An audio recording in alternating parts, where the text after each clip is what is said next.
From our nation's founding until this century began, politicians accumulated $3.4 trillion of debt. But then, in just 8 years, George W. Bush borrowed another $4 trillion from private credit markets, and now Obama is continuing Bush's big government approach. I'm Dan Mitchell of the Cato Institute. In this short Center for Freedom and Prosperity video, we're going to talk about this explosion of government borrowing and what it means for America's economy. First, some good news. Government debt is not necessarily a bad thing. We went into debt to win World War II, and I hope all of us agree that was a worthwhile expenditure. Another bit of good news is that deficits and debt can be very manageable if politicians show even a modicum of restraint. After World War II, U.S. government debt exceeded 100% of America's gross domestic product. And, as the chart shows, the total amount of debt continued to grow for the rest of the 20th century. But because our economy grew even faster, debt as a share of economic output dropped, which meant it became increasingly easy to pay the interest on the debt. The analogy is far from perfect, but government borrowing is a bit like household borrowing. If a family borrows to start a business, finance a child's education, or buy a house, that may be a very sensible financial choice. But if money is borrowed to finance a shopping binge, a week in Vegas, or a round-the-world cruise, that may not be so smart, at least if there isn't enough disposable income to pay the interest and pay off the debt. In other words, while it is generally a good idea to avoid debt, borrowing is quite defensible if the money is being used for things that generate long-term benefits. But now, let's turn to the bad news. Politicians, and I realize this is an understatement, are not exactly role models of financial prudence. We added $40 trillion of debt under big spender Bush.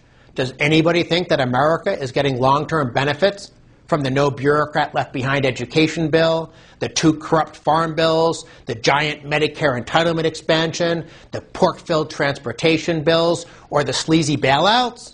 Or what about the several trillion of additional debt under big spender Obama?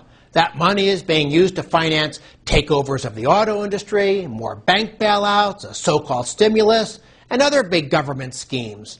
Is anybody naive enough to think this orgy of new spending is going to yield dividends for the American economy? The answer, of course, is no. The Bush-Obama policies are turning America into a welfare state. And that means our economy will be weaker, not stronger. Now, let's shift to the really bad news.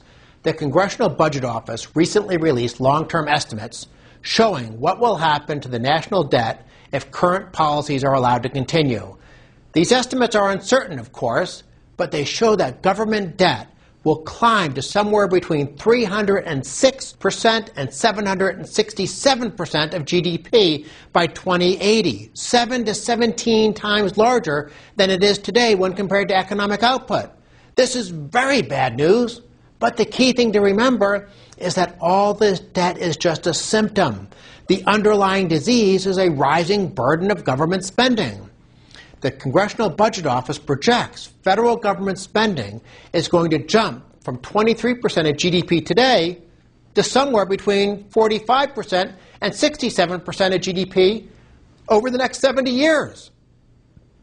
The politicians tell us that we can solve the problem by raising taxes, but that simply trades debt-financed government spending for tax-financed government spending. I'm not sure if this is jumping out of the frying pan and into the fire, or vice versa, but I do know that you don't cure alcoholics by giving them more to drink, and we won't solve America's fiscal problems by giving politicians more to spend. Some people say that deficits are bad because they divert funds from private credit markets, thus reducing investment and lowering long-term growth and hurting wages. This is certainly true, but replacing deficits with taxes is hardly a step in the right direction, since higher tax rates discourage work, saving, investment, and entrepreneurship, which also means less long-term growth and lower wages. In other words, a balanced budget, or even a budget surplus, is not economic nirvana. Before concluding, we should briefly talk about inflation. As nations such as Argentina and Zimbabwe demonstrate, deficits can lead to disaster if they are financed by printing money. And since there already is plenty of reason to be concerned that the Federal Reserve is debasing the value of the dollar, this is a cause for worry.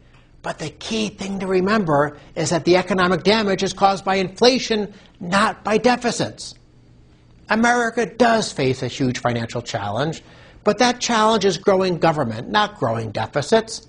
A balanced budget is a good idea, of course, but the main goal should be small government, as America's founding fathers set forth in the Constitution. Thanks for giving us some of your time. Please help the Center for Freedom and Prosperity spread the message by sharing this video widely.